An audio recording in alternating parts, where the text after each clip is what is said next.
You know, it's ironic because I am a single guy talking about women, but you've got to.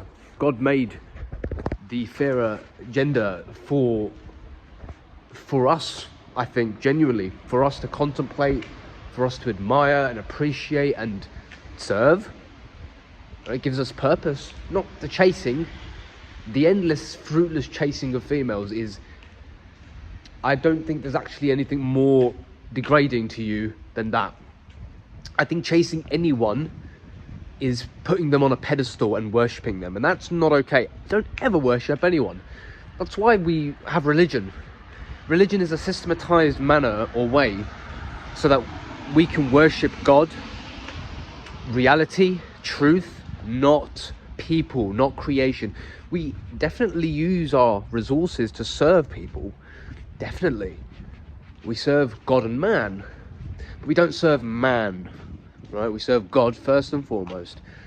And yes, guys, like, I'm sorry to say this, but your purpose is to be a father, a good father, build a good family, and to raise good children, right? Now, obviously, if that's not the case, if you can't have children for whatever reasons, like genetically, like you physically can't have kids, then you can always adopt. You can always take care of kids. You can always raise good children. That one child that you raise will go out into the world and be a better person. You can always do that. It's never a case where you just give up. But it's so important to remember what the fact of the matter is, which is, don't chase people. Chase God, chase truth, but don't chase people, because the creation will come and go. Yeah. And what I've noticed as well is, in regards to women don't like men who chase them. They don't like it. They don't like it. And even if you're good, like, don't get me wrong, if you're good looking or you're attractive, they will appreciate the attention at first, but it will very quickly wear off. Okay, I consider myself a decent looking man, okay, especially since I've done quite a bit of work on myself. I would say that I've earned the right to say that, and I've experienced it myself. Women will appreciate the attention at first. They will appreciate you speaking to them and talking to them. They'll smile, but if you're chasing, like full on chasing, not just pursuing with respect, and obviously I need to get more experience in this department. I have dated, but not that much.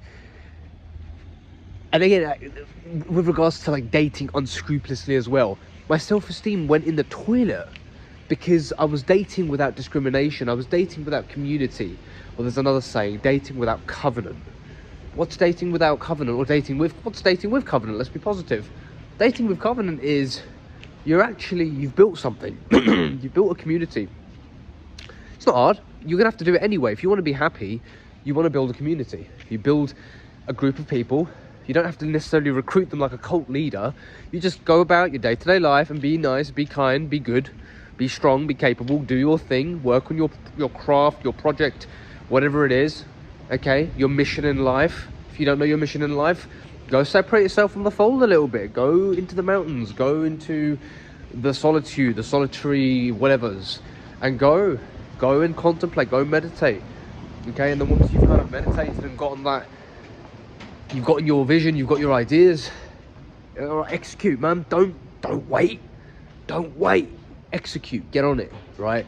The sooner you execute, the sooner you start attacking whatever the vision was that came to you, your answers will be revealed to you. But sitting there trying to know it all now, that right there, how am I going to get the career, the wife, how's it going to work out, huh? Your job was never meant to figure it all out. You're not meant to be there. What is that quote? You know, the wisdom, God will make the, paraphrasing badly here, something like the wisdom of the wise. God he will like turn it on its head or something in Proverbs. He says that the wisdom of the wise will be made into fools.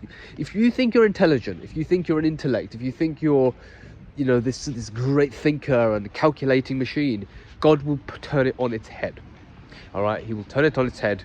He will literally thwart your plans on the get-go, and it will be embarrassing to you. So don't try and figure it all out.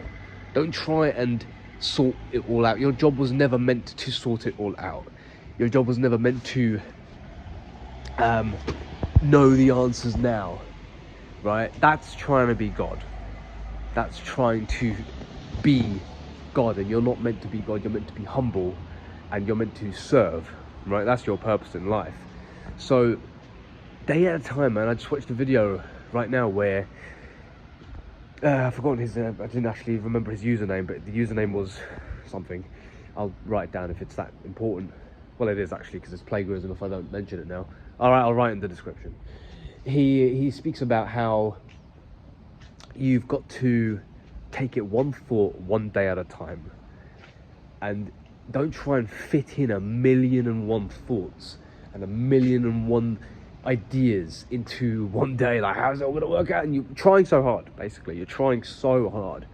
And I did that. I maybe didn't do it on the outside, but internally I did. I was trying to figure it out inside.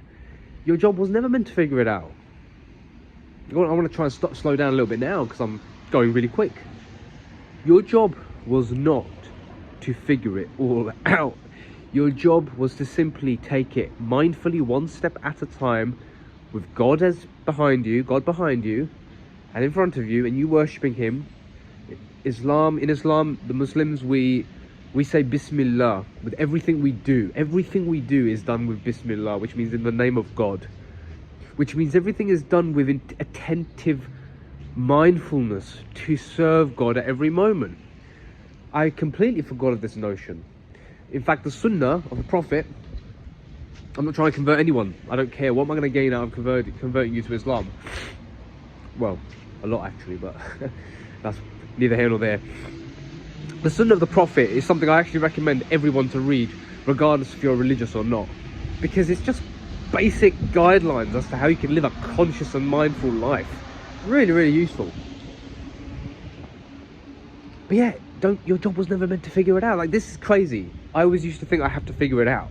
I think it comes from my childhood, because I grew up in an unstable home and life was bad, so I had to kind of figure things out to survive. And I grew to become an anxious person because I was always anxious to figure out the answers so that I could protect myself. I think that's the answer anyway. Where my mode of operation is not purely intellectual. It's not purely in the mind. It's actually energetic. It's being in the present moment, feeling the energy and working with the energy, as opposed to with the mind. Like, the mind is very inferior to energy itself. In fact, energy is converted into mind. I want to do a little bit more research on this today, but like social communication, I think the reason why autistic people struggle with social communication is because social communication is not an intellectual task. Social communication is an energetic, like, there's social energy. People, you hear that a lot, don't you? A lot of the time, like the vibe, the energy. Well, I never actually understood this until I stopped thinking so much. Weird to say this. It was only when I became mindfulness is actually why I started becoming mindful. It's why I started the practice of mindfulness, because I used to struggle a lot with social communication because I was thinking so much. And I actually used to think I was autistic a little bit. I was like, oh, I must be autistic because I can't talk to people. But the truth is, I wasn't autistic. I just spent too much time in my head, in fantasy, in thinking. So I turned people into a left brain task that I have to solve. Well, that's not the case. When I let go, when I had let gone, what the hell, how do you say it? When I practiced the principle of letting go, there you go, I realized that I'm in the present moment and I don't have to do anything in social communication. I just have to be, and the energy will kind of talk itself. It will use me as a mouthpiece to speak. What's required in the moment will be done. It's not going to be a task that the left brain has to solve. So this is where I'm going to leave you now, because I do have to make a move to catch my aeroplane. Not physically with my hand, of course, but you know what I mean. Catching the plane, of course. I'll catch it with my foot instead. As I'm talking to you about that, I forgot what I was going to say now because of my stupid anecdote or a stupid pun. God, what's wrong with me? Right, left brain tasks, letting go, letting God. That's where I'm going to leave you, right? Letting God. When God takes care of it, that is the case. The task solves itself. And that's where I'm going to leave you today. There's quite a few police people walking around. I don't want to get shouted at for making a video. But yeah, right, I'll see you in the next one. Take it easy.